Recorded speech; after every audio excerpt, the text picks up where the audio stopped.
Alors Olivier, comment as-tu découvert la pièce Le dernier vol de Cyrano? Et j'ai découvert cette pièce sur internet. On cherchait une pièce pour la troupe Théâtre du Donjon et je suis tombé donc sur le site de Proscenium, sur le titre, enfin la pièce, le titre Le dernier vol de Cyrano.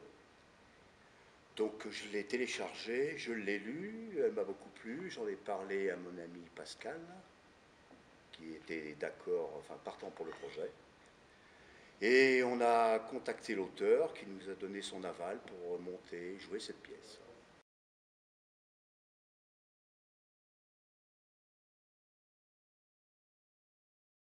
Alors Pascal, peux-tu me donner tes impressions avant la première des premières?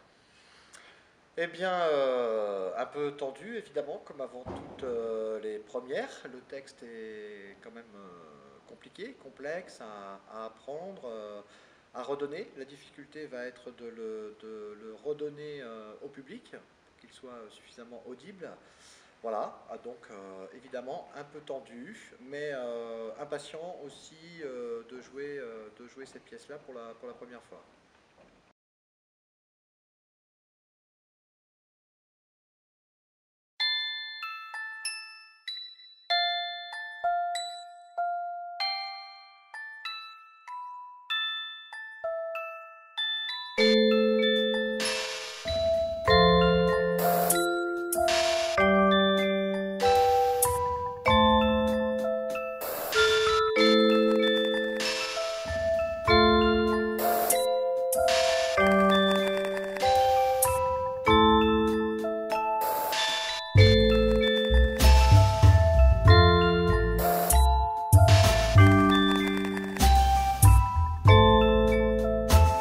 Une esquisse caressée, quelques étoiles invisibles qui volent sur l'oreiller, des songes improbables, de vieux secrets. Voici nos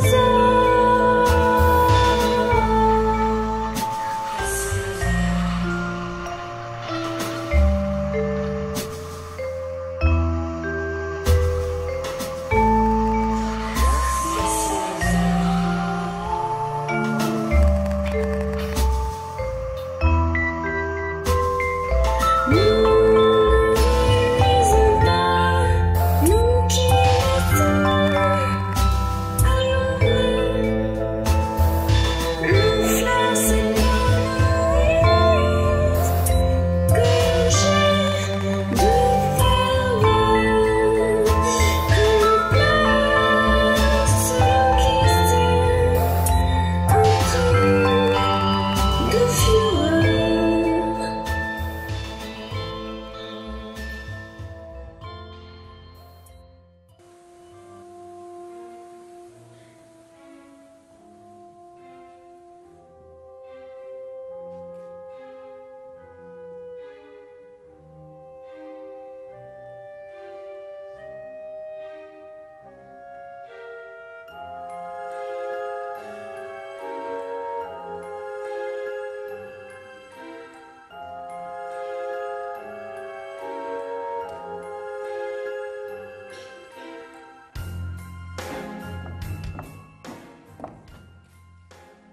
Vous me voyez, monsieur, juste à demi surpris, car je vous attendais.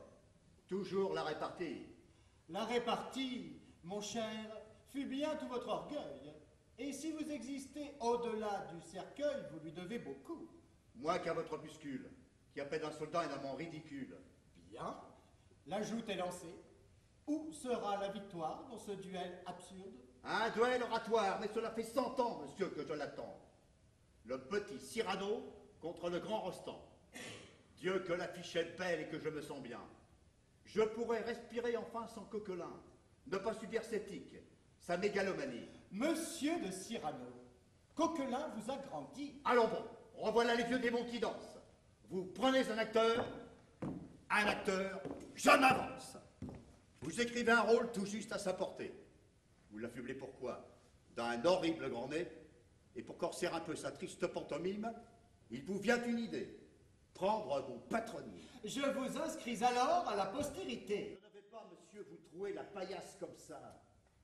Permettez que je vous offensasse. Retenez votre place pour un prochain duel. Je viendrai vous chercher s'il le faut. Jusqu'au ciel. Ça, je n'entretiens pas de sentiments amis à votre égard, mais j'apprécie la drôlerie. Il y a même fort longtemps que je n'ai autant ri. Les occasions sont rares. Et dans mon paradis, à nul autre pareil, je n'ai pu me montrer. Comment? Que dites-vous? Même le bout du nez? Allons de la tenue. Ce n'est plus une offense. Je vous croyais bretteur. Un pas de plus, j'avance. Il ne sera pas dit que je vous ai calmé. Monsieur de Cyrano, sortez donc que votre épée. Alors en garde. En garde. Je vous laisse l'assaut. Ne me faites pas rire, monsieur de Cyrano. Sacrebleu, mais c'est qu'il a mangé du lion. Il esquive, il attaque. Gardez vos impressions.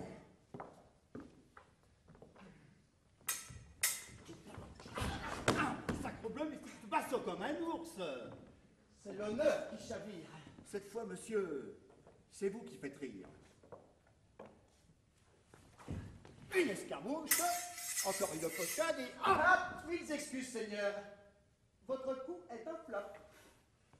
Je me reprends. Je targue. J'escaroche. Je tente. Je ne crois pas vous en avoir demandé tant. Oh, vous soufflez comme un bœuf. Votre lame se rouille. Où diable avez-vous pris des cours de scarabouille? Et c'est qu'il déplastronne. Il tire comme un dieu. Cette fois, Cyrano, je vais la placer mieux. J'aperçois sa figure. Elle attend, cœur battant, un autre bruit complice. Bon sang, que faites-vous? Un instant, je me hisse. Non, non, pas encore. Elle est à peine émue. Du désir au frisson, c'est une longue mue. Laissez-la se confondre un peu dans l'atmosphère. C'est bon, n'en parlons plus. Je redescends par terre. Et puis un autre bruit la surprend. Elle attend. Est-ce un oiseau de nuit? Un serpent? C'est mon gant qui s'est pris dans le lierre. Et je me moquais bien des regards ironiques. Un regard m'obséda. Il n'était pas hostile. Et dans mon agonie, je l'ai perçu fragile, fragile et tendre, soumis et bon. Un tel regard ne s'oublie pas.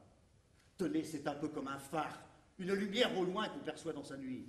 Les poètes ont cet art de transformer la vie, joliment. Fragile, aimant, contrit, passionné. Et c'était un regard qui oubliait mon nez. Il portait une source dans des larmes trop brèves. Toute une immensité de bonheur, comme un rêve. Il me criait « Je t'aime !» Mais il était trop tard. Déjà mon cœur partait vers des lointains blafards. J'allais dire une... Non, pas encore, pas si tôt. Monsieur de Bergerac, Savinien, Cyrano. Rien, rien, sinon... Sinon, Des mots sans importance. c'est à moi d'en juger. Rompez donc ce silence. Non, mon esprit partait vers des cerises roses. Il en existe, je le crois, oui, quelque chose qui fait passer tout le poids de la souffrance. Peut-être. Non. Un leurre enfoui dans une crique, sinon... Sinon, Sinon le cœur, oh magnifique objet donné par Dieu, souvent cruel, mais si fort qu'il puiserait de l'eau sur les larmes d'un mort. vous pleurez. Oui, je pleure, cette fois pour de bon. Mais vous allez tacher votre joli plastron. Mes larmes aujourd'hui, je les trouve sublimes. Vos larmes, Cyrano? Oui, je m'imagine vivre un rêve endormi et je côtoie le vide. Je vous vois tout à coup, blême, hagard, blanc. Livide, Votre état me fait mal. auriez-vous des regrets? Qu'est-ce que ça changerait, même si j'en avais? Pas grand-chose, il est vrai. Un réconfort posthume.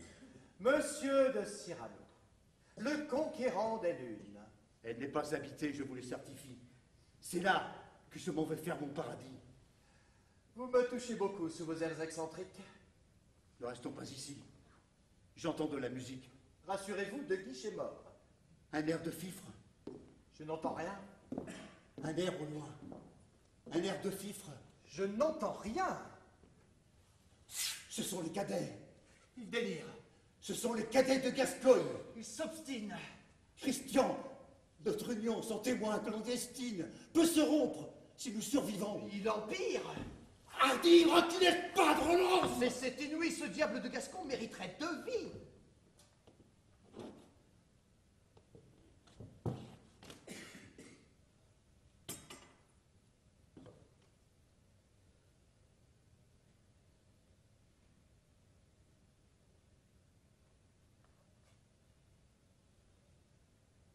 Roxane, pour de bon, cette fois je m'envole. Et je voudrais que vous pensiez, tel un tournesol qui sans cesse tourne la tête vers l'astre doré. Oui, oui, disais-je, je voudrais que vos pensées se tournent quelquefois vers cet être lunaire, ce mirliton de glaise, ami épistolaire, ce héros démodé, ce souffleur d'amertume, que chaque mot perdu, chaque regret résume. Mais je ne suis pas le soleil. Votre regard, s'il perce un peu le bleu du ciel, même par hasard, Cyrano. Roxane, même par hasard, cherche à tâtons le velours d'ange qui fait d'un cœur le plus merveilleux des astres. Et la grandeur est là, folle et perdue dans ce duel complexe de 2 âmes meurtries, opposées par le sexe, unies par le remords de ne s'être pas vues, ou plus atroce encore, de s'être reconnues. Y a-t-il un infini pour les retardataires? Comme pour les grands damnés, il existe un enfer. C'est peut-être le même lieu, le même asile. Car voyez-vous, tous les chemins sont difficiles. Que l'on soit bon, mauvais, lâche, érudit, sans grâce. Cyrano, mon ami. C'est toujours la même faux qui passe. Et la mort a cela de beau, de grand, de fier, qu'elle arrive toujours à cacher la lumière. Tout ce que les yeux ne veulent plus voir, elle l'emporte. Elle sait de vos misères si bien fermer la porte. Elle connaît vos espoirs, vos atouts, vos créances. La mort, Roxane, est la dernière chance des mécréants, des sans gloire, des sans fortune. Où diable allez-vous chercher tout ça? Dans la lune. Et ce soir, je m'envole pour de bon. Là-haut, je pourrais y aller, même sur un cerceau. Pas besoin pour se faire d'inventer de machines. Je m'en vais retourner dans la lune opaline. Mais cette fois, c'est sûr. Je garde le tombeau. C'était C'était le dernier vol de Cyrano.